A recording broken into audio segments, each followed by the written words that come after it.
if you land on their Instagram page, on their YouTube page, what are some of the biggest mistakes you think people are making? Inconsistency is number one. Inconsistency of posting. Focus on creating great relationships. Focus on using social media to connect with people and build relationships by providing value to other people so that then you can get in front of their audience. Social media is supposed to be social. And another mistake I see people making is they post and ghost. They'll post something and then they'll get comments. You want them to engage, you want them to comment, and then you don't respond?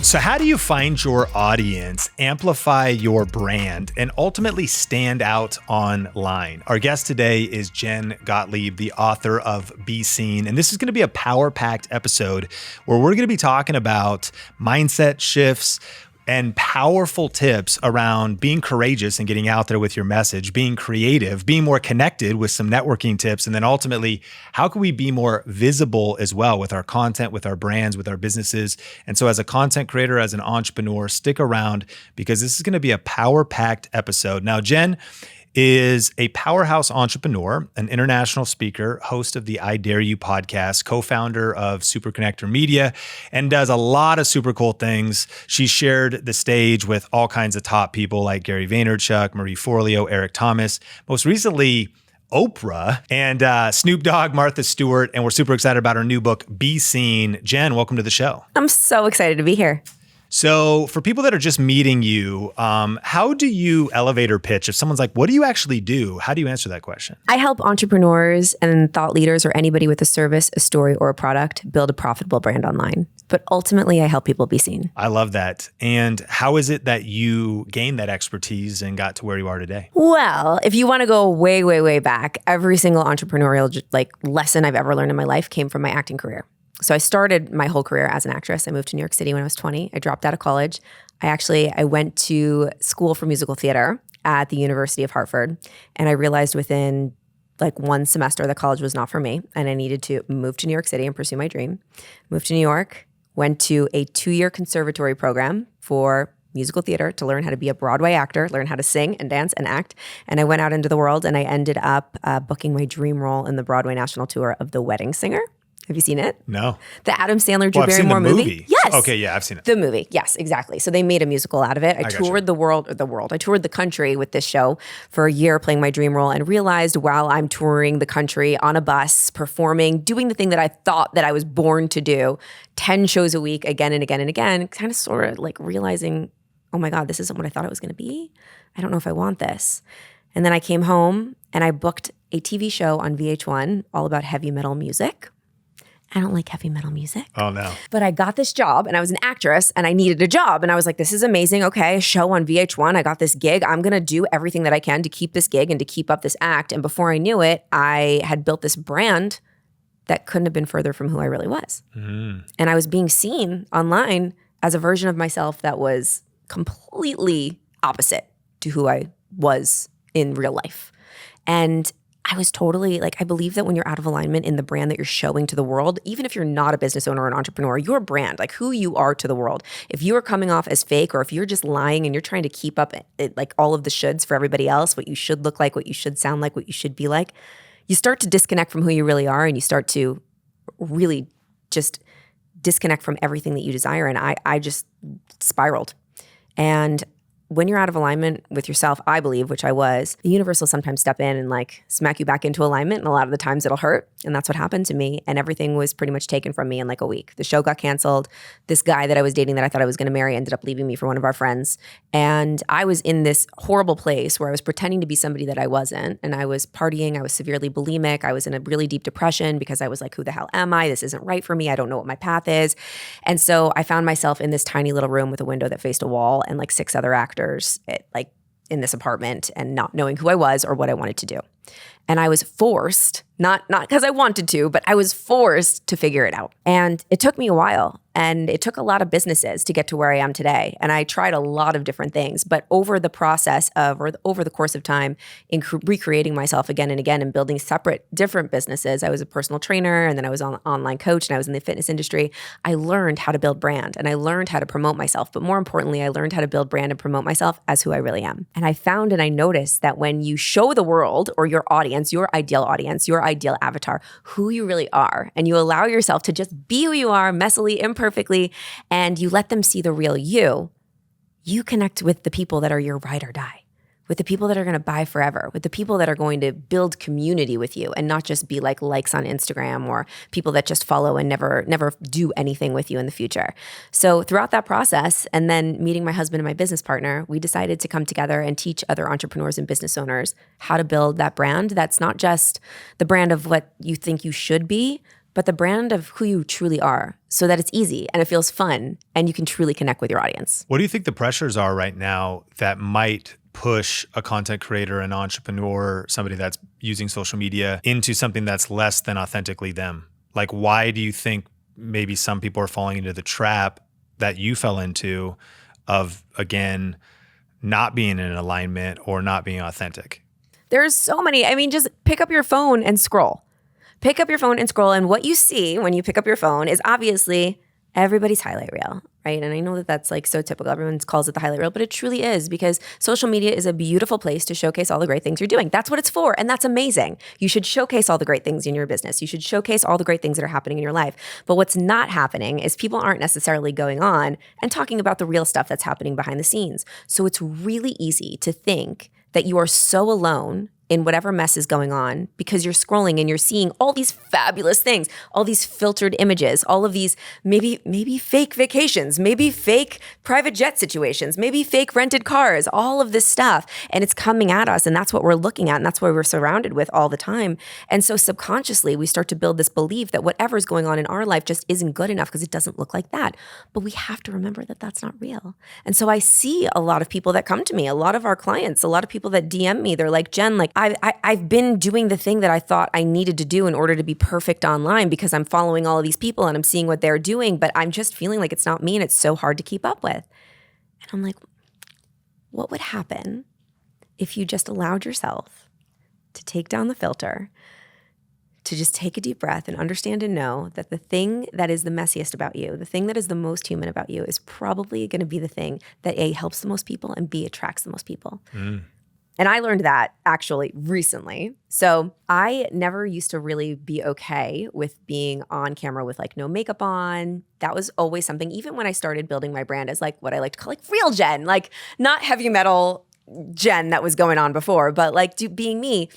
I still had this like filter up. This was before I wrote the book and everything. And I felt that I wasn't being completely authentic. A really good friend of mine who actually just passed away, Jessie Lee, and I want to mention her name always when I tell this story because she gave me this advice. We were in a mastermind together and we were sitting at this dinner, and she was like, you know what you should do? You should really go live on Instagram with no makeup on and put your makeup on while you go live. And I'm like, that's a terrible idea. I would never do that. Are you crazy? Because that felt scary and vulnerable, and no way in hell would I do that. And when the morning that I woke up and thought that I was going to write a book, I was like, I need to allow myself to be seen and fully connect with people. Otherwise, no one's going to want to buy a book from me. No one's going to want to learn how to be seen from me. No one's going to want to learn from me if they just think that everything in my life is perfect. Tomorrow morning, I'm going to go live, like what Jessie Lee said, and I'm going to put my makeup on. And if no one shows up, it's okay. I don't care. I'm just going to go on there and see what happens. So I did it. And it was scary, and not a lot of people showed up, and it wasn't that much fun, and I wasn't very good. However, I made a commitment to myself, and I kept doing it, and now I do this every single day, Monday through Friday. I go live, I put my makeup on, and I answer questions, and I talk to people. This has been the best content strategy that I've ever implemented in my business, ever to this day. Wow. Ever. It's the best lead generator. It's the best people are connecting with each other. I've created community on this Instagram live. They're all going out to dinner with each other. They're all coming to my event together. They're all like part of this group. They've all become part of my street team for my book. They all buy whatever it is I'm selling, whether that's a free thing or a paid thing, because we get ready together every morning. And because I'm allowing myself to be real. So maybe I've got a highlight reel when you look at my page, and that's great because I'm promoting myself. But there's this time in the morning that's for 1 hour when I've got no makeup on my face and I'm totally messy and vulnerable. And I'm practicing answering people's questions. I'm practicing speaking. I'm actually telling stories and talking and answering questions and connecting, that I'm real. And I'm telling them, this is what's going on today. It's a show. I got my 3 dogs barking in the background, like my husband's running back, we're yelling at each other. All this stuff is happening. I'm putting makeup on my face. I've got an eyelash in my hand and my hair's sticking up and I'm putting in my hair extensions. And that not only helped my algorithm, which you could probably talk about, in a big way. Like I'm sure going live really does help your algorithm, and I got a lot more engagement, but it also created a deep connection with my customer, my avatar, my dream audience member. What would you say to somebody who says, okay, so maybe I should put myself out there in a raw format, be vulnerable, makeup off, share about maybe my past or something I'm going through, an eating disorder, going through addiction. But what if somebody comes out like is so common in internet comments and is cruel? Or what if it doesn't work? And what if, wow, I hear you say that. I don't know if I want to try that tomorrow morning. What message do you have for me? Yeah. So the internet trolls, that's the first thing we'll talk about, because that's going to happen. When you start to be seen and you start to put yourself out there, not everybody's going to understand it. Not everybody's going to like it. But what I remember or try to remind myself of whenever I experience that is, number one, first of all, it doesn't feel good. Okay. So I'm not going to sit here and be like, just delete and block and it's okay. Because it's not. It sucks. Everyone wants to be liked. Nobody wants to get negative feedback or comments on their posts. But my therapist always asks me, her famous question for me all the time is, what do you want your relationship with that to be? Because we get to choose what our perspective of that is. We don't get to choose like that it hurts and it stings and like it doesn't feel good and it's not fun. And we don't get to choose if it happens or not. It's going to happen. But what do we want our relationship with it to be? And for me, I'm going to understand that anybody that's commenting on my comments in a mean way or saying something negative or saying something nasty that is to hurt me or is to bring me down, I know that that person must be in pain or must not be very happy. Because I know a lot of happy and successful people, and I know that not one of them would ever even dare to just go on the internet and comment negatively or something mean on somebody's post. So I just think, okay, I feel really bad for this person. I'm going to have empathy for this person, and I'm going to understand and know that this is the thing that I signed up for, that there's going to be people like this on the internet that unfortunately are sad and not so happy, and they're going to take it out on me. And my relationship with that is I'm just going to think empathetically towards them and send them love in my mind, and understand and know that my relationship with this is what it is. How do I want to react? Understand that this is part of the game and move on, and try as hard as I possibly can to not let it affect me in a negative way or not keep me from showing up. Because for every single person that's on there talking smack, there's probably at least 20, 30, 40, 50 other people that really liked that post, that really got a lot out of it. And maybe for some of those people, it helped them in a way that I don't even know. Maybe there was somebody, if I posted about something that was really a big deal for me, maybe the eating disorder that I experienced, and I post and talk about that openly, or I talk about it openly in the book. For every person that's like, oh, I can't believe her, that's gross, or whatever, or might say something mean or negative because it might activate them, there might be a woman out there that's like, wow, I feel not alone now in this problem. And she really helped me to be able to like just flip my mindset around for this day, this one day, or just not feel alone in this today. And that's why I do what I do. To help one person every day. I call it the acronym that I use is HOPE. And I just think about maybe that one person that's on the other side of the phone that needs to hear that today. And when I get up and every day, if I get nervous to go online with no makeup on or share a messy part of my life or share something that's going on that I'm really afraid that people are going to judge me for, I think about the one person that might need to hear that today. And I just envision talking to them. That's powerful. HOPE. Yeah. Help one person every day. Mm-hmm. What a great social media vision and a content creator vision. And let's talk about branding. What is a brand? That's a good question. What is a brand? I mean, there's probably a bazillion different definitions for this. So I'll give you what I think it is. Yeah. For me, your brand is your essence. Your brand can change and your brand can shift, and your brand is actually who you are. So I think that people get it wrong when they think that your brand is like your colors and your fonts and your, this thing that you create. Because if you create your brand and it's like this, yes, all of those pieces come into the puzzle when you're starting to build out your website and all the things that you create on the side. But if you're looking at it in the 2023 and beyond realm, like everybody is a brand now. Everybody has a virtual presence of some kind. Think about it. Even if you're not a business owner or you're not an entrepreneur or you don't even have anything that you want to showcase on the internet. If I was in the dating world and I connected with somebody on an app on social media or whatever on an app and I was going on a date with them, if I went online and they had no online presence, they had no brand online of whatsoever, I wouldn't go out with them because I would be like, that's weird. Like that is weird and that's scary and that kind of freaks me out. I want to see something. Everybody has some essence online and it's not what you want to create it to be. And I think we get into trouble when we try to do that. Who are you?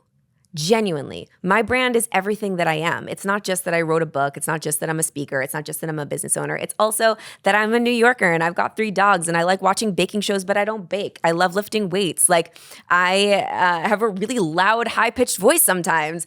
There's all these like things about me, and it's just Jen. It's who I am. And the cool thing about that, about making that my brand, is that that can evolve and change and grow as I evolve and change and grow. So if I choose that I am this person, I am heavy metal girl, and like that's it, and I build everything around that. If I evolve and change and grow, and I have just solidified my brand as one thing, it's going to be really, really hard for me to live my life authentically. And it's going to get really exhausting. So if you just make your brand who you are and you allow it to grow and evolve with you, and it just is your essence, like I don't have a PR agency anymore, great, but people follow me because I'm Jen, like all the things that make me Jen, not necessarily what I do, then everyone's going to keep on following because it's just me and I can keep growing and evolving, and that's my brand. Gotcha. What are some of the biggest mistakes you think people are making if you land on their Instagram page, on their YouTube page, and you assess it? What are some of the common mistakes you observe that, man, their brand needs some work? Inconsistency is number one.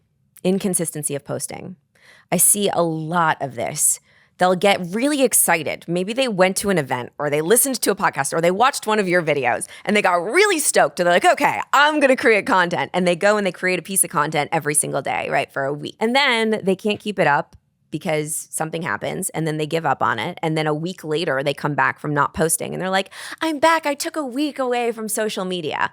First of all, no one knew that you were gone. So you don't need to tell people that you're back. That's just telling people that you're inconsistent. And second of all, if you do start to make commitments with yourself, every single time you tell yourself you're going to do something and you don't follow through with it, let's say you commit to posting every single day. Number one, you're committing to yourself. Number two, you're committing to your followers. You are telling your subconscious mind that you don't trust yourself to follow through. So you're actually losing confidence within yourself. So it's not a good mindset hack to not be consistent if you decide you're going to build this brand and you're going to post consistently. But also, your followers aren't going to want to keep following you because they're not going to trust you that they're going to get the content every single day. So they're going to go follow someone else that's consistent. So consistency is the number one thing that I need people to focus on, or I think that you should. I mean, listen, don't listen to me if you don't want to, but like consistency has really helped me. No matter what, I'm posting every day. No matter what, I'm going live Monday through Friday. I don't care if I have to do it in the car on the way to the airport or if I'm actually putting my makeup on. I stick with the commitment I made with myself and with my followers so that they can count on me. And that's a big mistake that I see people making lately, is just not posting enough and not being consistent with their content. In the 4th section of the book, it's about be visible, and you share some advice on content creation and marketing strategies to get your message out there. So what are some of just maybe a handful of practical tips? Obviously, people can dive into the book to get a lot of things, but for those that are stepping into the social media world, starting a YouTube channel, wanting to start creating content, and they're overwhelmed by the competition. Yeah. They're overwhelmed by how much volume of content there is out there. How do you get seen? And what are some advice on content creation and marketing strategies? I've got so many. Okay. So we'll nerd out a little bit. And this goes back to actually the mistakes that I see people making as well. So one of them that can be unbelievably powerful for somebody just starting out, and it's not necessarily about your numbers and how many followers you have, but how engaged are those followers, right? How excited are those followers to engage with you? And social media is supposed to be social. And another mistake I see people making is they post and ghost, or they rip and dip. They'll post something and then they'll get comments. People will take time out of their day to give you the greatest gift ever, which is a comment. That's what you want them to do. You want them to engage, you want them to comment, and then you don't respond. That is like someone giving you a gift and you not saying thank you. Do you think they're ever going to give you a gift ever again? No. No. Social media is supposed to be social. It also helps your algorithm, I believe. Whenever I respond, this is not very scalable, but I respond myself personally to my comments because I want to be looking at what people are saying because it gives me feedback and data as to what's working and what people want to hear and what people want to know. So I actually use all of this like non-scalable activity. It's not scalable for me to be in my Instagram and actually like commenting and DMing and responding and engaging with people. However, it gives me all the information I need to create more content that works. My second tip to build your brand and to be more visible and to really stand out from the competition and being seen is always not doing it alone, but leveraging what I like to call OPA, other people's audiences. So it's really hard to build a social media platform from scratch when it's just you. It's really hard, especially today with everything that's going on. So why not, instead of focusing on creating great content, yes, you want to do that, focus on creating great relationships. Focus on using social media to connect with people and build relationships by providing value to other people so that then you can get in front of their audience. Like we're doing it right now, right? Like we've created this connection in this relationship and now I'm going to get in front of your audience and then I'm going to promote this and you're going to get in front of my audience. So that means that everybody that signed up that likes you, they signed up to hear stuff from you, to listen to your podcast, to follow your great content. They trust you. You are credible to them. They have said, yes, please me. They have raised their hand. So now if you're showcasing me to them, they're going to be like, oh, well, if Sean likes her, then I'm going to like her too. And then they're going to follow me. And that's how you build faster. So that's why the third part of the book is called Be Connected. Because it really all is about people and connecting and relationships, even though it's virtual, even though it's like this thing that looks like it's a video game, it's real people. And Be Connected, if someone's wondering, man, I'm afraid to reach out. I want to maybe guest on other people's podcasts. I want to guest and write an article. Do you have any tips in how to structure that messaging? Cold email, tactics are you sliding into the DMs, and maybe mistakes people make when it comes to networking? Yes. Okay. So there's an entire tool in the book called the Top 20 Tool, and it works every time, no matter what. And I will go into a little bit of it just so that your listeners have some tactical advice, because a lot of people are going about pitching completely wrong. And I know it because they're doing it to me. And they're sliding up in my DMs. I don't even know who they are. They've done nothing like to help me or to provide value. I don't know who they are. And they're just asking for things. And kudos to you. I think that's amazing. Shoot your shot. Ask for what you want. Yes, but there's a way more strategical way to do it. And it is by always providing value first. So think about who you know and who knows who in your community or in your atmosphere or in your network. And you can usually get some connection to somebody that you want through your network that you have now. And there's a whole system in the book on how to rank those people, how to scale those people so you actually have numbers attached to those people and you can work your list very strategically. But it always starts with giving. It always starts with providing value because the law of reciprocity is so unbelievably real. And nobody is going to want to help you if they're just meeting you for the first time and you're asking for something right off the bat. So I spend at least 15 minutes of my day, and it's not a lot of time, but at least 15 minutes a day, no matter what, every day, providing value to people, whether that is sharing people's content, commenting on their stuff, going and writing reviews for my friends' books or my friends' podcasts and sharing that review with them and sharing the review with my followers, or even ordering somebody's course or promoting their course, doing something. Everybody needs help with something. If you want to make a connection or a relationship with somebody, figure out how you can help them. And it doesn't have to be financial. It doesn't have to be a huge form of help, and it doesn't have to be like super grandiose and amazing, but it's like consistent, providing value, showing up. There's people that I never knew in my life, like I would have never known them, but they show up on my social every day and they comment and they share and they show up on my live. And I've formed real relationships with these people. And there's some of them who have come into my DMs after months of like just showing up for me. I'm like, I freaking love you. What do you want? What can I help you with? And there's this one girl and she's amazing. Her name's Alexis. I'm going to shout her out on this podcast. It's going to be huge for her. She's an incredible networker. I want everyone to learn from her. We did not know each other. She signed up for my mastermind first. She started commenting on all of my stuff. She started showing up on my lives, and I just started noticing her and how much value she was providing. And I'm like, I love you. I want to help you, because that's just what happens as humans. Like when somebody helps us, we want to help them. So then she's like, Jen, will you write the foreword for my book? And normally if I didn't know her, if she wasn't like really providing value and showing up and making herself known and making me feel like, please let me help you, I don't know if I would have said yes, because that's a big ask. I was like, hell yeah, girl. How else can I help you? That's how it works. And that's how I've gotten to where I've gotten, by really focusing on being in seasons of giving. And how can I help people? And a really, really important thing is when you do this and you're focusing on helping people, I don't want you to call me or DM me, call me, text me, whatever. Say, Jen, I helped this person so much and they didn't give me anything in return. Number one, you're not doing it with the expectation that they're going to give you something in return. You need to do it because, number one, it feels good to help people. So anytime you help someone, HOPE, you feel really freaking amazing. So do it because it feels good. Number two, I believe that when you put out into the universe and you give, you will get it back in some way, shape, or form. It doesn't have to come from that person. It doesn't have to come immediately. It will come some way. It will either come from learning something from giving to that person, or maybe it'll come from a person in a different relationship with someone else in a different way. But trust and know that when you give, you will receive because of the law of reciprocity. And that is how you build relationships. As a branding expert, I'm curious your hot takes. As a branding expert, what do you think Taylor Swift has done well in her branding? Ooh, I wish I was a Taylor Swift expert. I'm not, but just from like watching a little bit, because you can't not watch a little bit. Okay, Taylor's great at building community. So what I've noticed, and I took a little something from Taylor, her community, they call themselves something. They call themselves Swifties. Mm-hmm. So they feel like they are part of a tribe. Everybody feels like they're like very included. And human beings want to be part of something. It's just in us, right? We want to feel like we're part of the club. We're part of a tribe. We're part of a movement. And she's done a really, really amazing job in just, she's herself. She lets people know what's going on in her life, and you feel like you're one of her best friends. And she calls everybody a Swiftie. So it's like, I'm a Swiftie. That's what I am. I am part of this group. I am a Swiftie, just like you're probably proud to be an Apple buyer, right? Like you're not a green text, you're a blue text. You're a Swiftie, and you are a diehard Swiftie, and you're part of something, and you know like who she's dating, or you know the little like that little thing she dropped in her song that like nobody else knows that's about this one guy because she like hinted it, and you study her and you know, and like you're in with the cool kids. I think she does a really beautiful job with that. And also she is who she is, and she's very honest, and she's very open in her own way about like that she's not perfect. She is just a girl. She's like your all-American girl. So she's very, very relatable.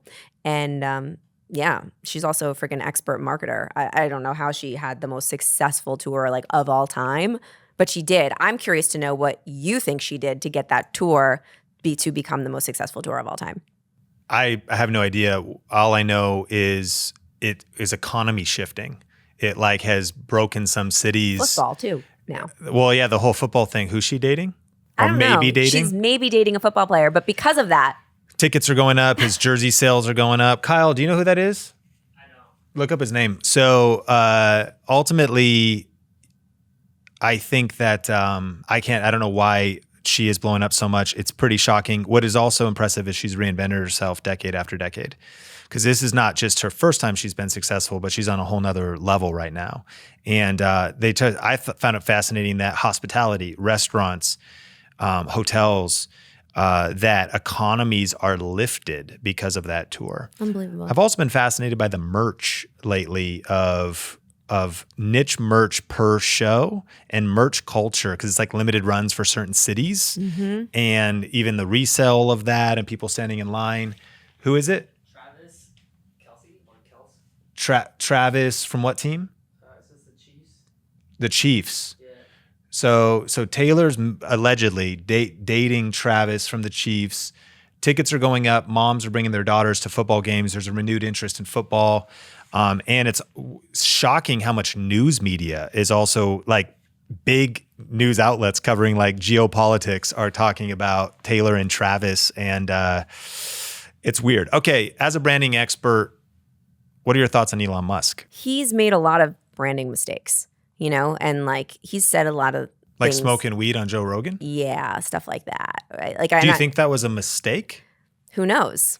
Right? He's done a lot of cancelable things. Yeah. But he doesn't get canceled. Because it made a lot of people fall in love with him. It made shareholders and stock value go way down. It like really hurt the company, but it's kind of the enduring thing where some people were like, dude, that's so crazy. He's the CEO, doesn't even care. He has guts. Yeah. He has the guts to say what he thinks. He has the guts to he's like, you know what? Whoever is on board with this is going to be on board with this. And whoever's not, great, sayonara.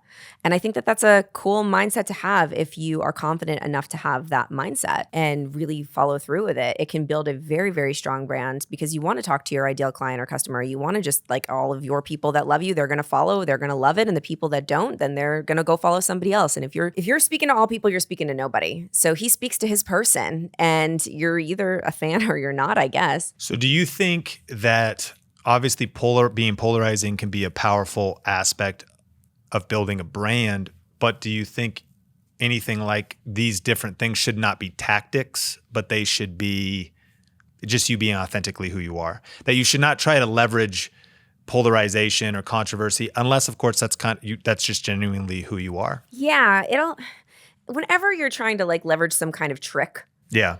I don't think it works. Because Sure. it's hard to keep that up, and people can sense liars now from a million miles away, and it's just not authentic. And for me personally, listen, do you? This is all just like my personal opinion. I like to follow authentic people. And if your truth is that you're a polarizing person, Yeah.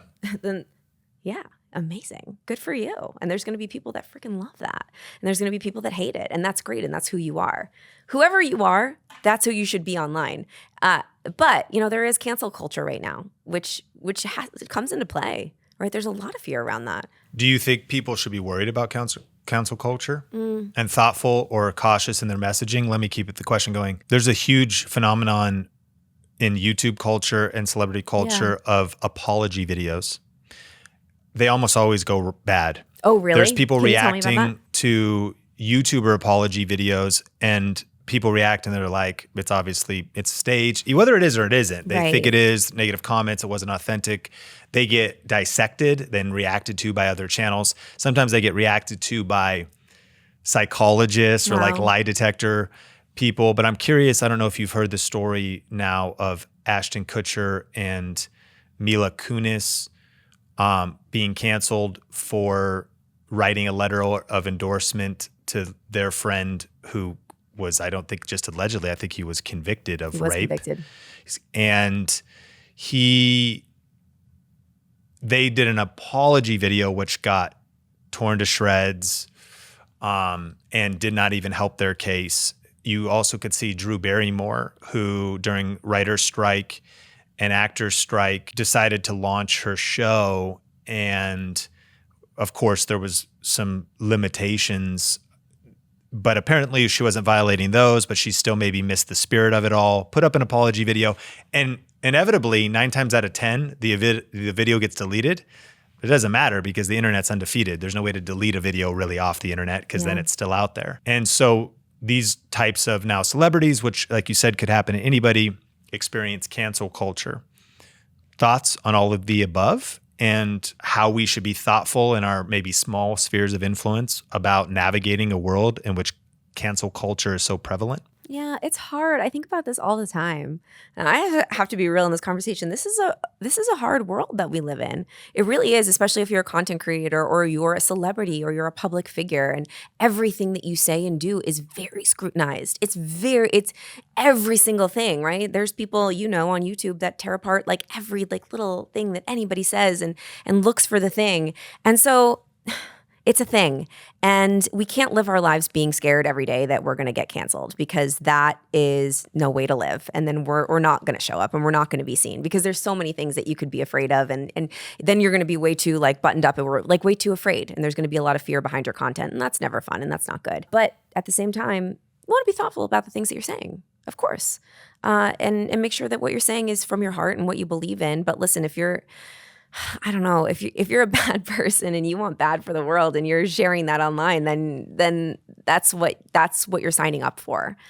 And it's hard to even, we're all navigating this for the first time right now. I'd love to hear, because you're in the YouTube space hardcore, what are you telling your clients and content creators to do with this cancel culture thing that's happening?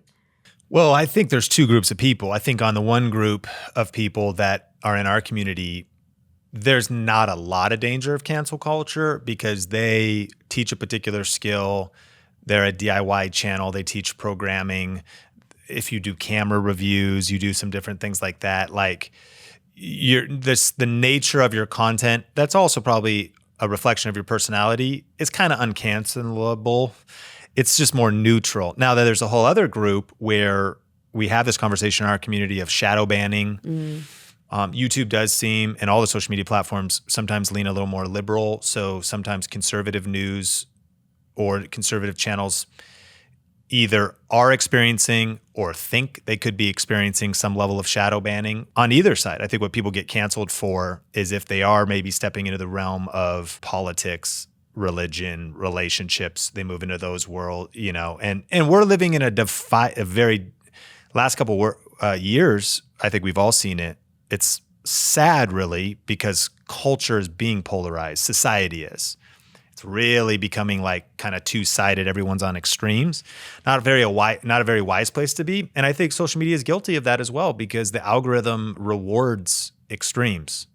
And it doesn't reward a lot of vanilla. Here's what's interesting that's going to start happening with AI, though, is there's going to be deep fakes that are going to be created, and they're going to be showcasing people saying things that maybe they didn't say.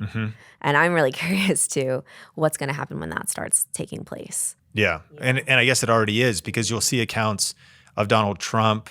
You'll see accounts of Joe Rogan. I saw a Joe Rogan one talking about a time when he was partying with Andrew Tate. And he's like, we were in, and there he was behind the mic, and so you couldn't see his lips, but the AI reading a script. And it was said in such a way where the person he was talking to seemed like a story that normally Joe Rogan would relate, and subtle. So I think if you make an extreme deep fake, somebody goes, it's obviously fake. But it's very subtle, like, and it built up to where he ultimately like caught Andrew Tate saying, I would never touch cocaine. And then he caught him doing cocaine in a bathroom. And what's actually interesting was I was passively hearing this like, what? And then the comments themselves, there was people like, oh my gosh, he was caught, sure enough. And then a bunch of comments like, I can't believe people think this is real. It's obvious. And it actually, I had to double take. And this just hit my YouTube Shorts feed. And naturally, it's being shared in the YouTube Shorts feed, et cetera. So that's a great point. What's your advice for us moving forward? Wild West. It's the wild, wild west. I don't have advice. Be a kind person. Yeah. That's my advice always. Yeah. Be kind. Be a good person. Be a good human being. And you have a better shot at not getting canceled. Yeah. Be good. Be who you are. And I always lead with kindness. And if you don't know something, say you don't know something. If you don't have an opinion, say you don't have. If you have an opinion, but know that if you are going to go there, that there's a shot that people are going to not like it. They're going to say things about it, and just be prepared. What is your relationship with that? Ask yourself. Okay. As we land the plane, we have a new segment called Repeat After Me. Okay. And I will say the statement. You say the statement as well. It might be self-explanatory. And then you finish the statement. Okay. So if I was starting on social media from zero today, the first thing I would do is... If I was starting on social media from zero today, the first thing that I would do is I would connect with people that I know that already have a platform full of people that are my ideal client avatar, my ideal audience, and I would ask them if we can collaborate and do something where they can put me in front of their audience so that I could start to build my following with people that are actually interested in hearing from me and the topic that I talk about, because the person that talks about a similar topic or has that audience showcased me in front of those people and double tapped and said, this person's credible. I would do that with 10, 20, 30, 40, 50 people. I would focus my entire first year on getting in front of other people's audiences, whether that's podcasts or Instagram lives or TikTok lives or Facebook lives or speaking on their physical stages or teaching their communities. And I would double down on relationship building and getting in front of people's audiences. If I wanted to strengthen my brand, I would pull out a piece of paper and I would start answering these questions. If I wanted to strengthen my brand, I would pull out a piece of paper and I would start answering these questions. What is the thing that I love to do so much that when I'm doing it, time stands still? I would answer that question. What is the thing that people ask me the most about? What's the question they ask me the most about? What's the thing about myself that they ask me the most about? And then what is the thing that most people tell me I'm really good at that's hard for them? The biggest mistake I see people making on social media right now is... We answered this already, but I'll do it again. There's two. The biggest mistake I see people make on social media now is A, not being consistent and just falling off the track and not posting every day or not posting enough. And then number two, it's not engaging with their people. It's not actually having conversations, just posting and ghosting and making it like it's a magazine instead of a social network. If you're feeling afraid to get on camera, If you're feeling afraid to get on camera, just think about the one person on the other side of the camera that you're having a conversation with. Picture your best friend, your partner, your child, someone that you absolutely love, your favorite client, and just have a conversation with them. Because we never get nervous when we're just sitting having a conversation with somebody, but suddenly when a camera's in front of us, we get nervous. So take a photo of that person and put it next to the camera, or envision that that person's face is right behind that camera and talk to one person. Help one person every day. My number one networking tip is? My number one networking tip is to be the most interested person rather than trying to be the most interesting person. Brilliant. Jen, tell us a little bit about the book and how we can connect with you, follow up with you, and What you got going on? The book, yay! The book comes out October 31st. So depending on when this airs, you can either pre-order it at beseenbook.com or anywhere you get books, or you can get it on October 31st. And it's not just for business owners. It's not just for entrepreneurs. It's actually for anybody that wants to start being seen as who they really are so they can build the life that they really love. And there's tactical stuff in there, but there's a lot of stories that I don't typically tell. And they're all in there. And it's all my learnings, my process of being seen throughout my life and my face plants and what I've learned from them and how you can not do what I did and step-by-step processes to build your brand. And if people want to connect with you online, where are you at? I'm mostly just Instagram is where I hang out the most. So at Jen_Gottlieb, 1N. Jen, thank you so much for coming on the Think Media podcast. This was so fun. Thank you for having me.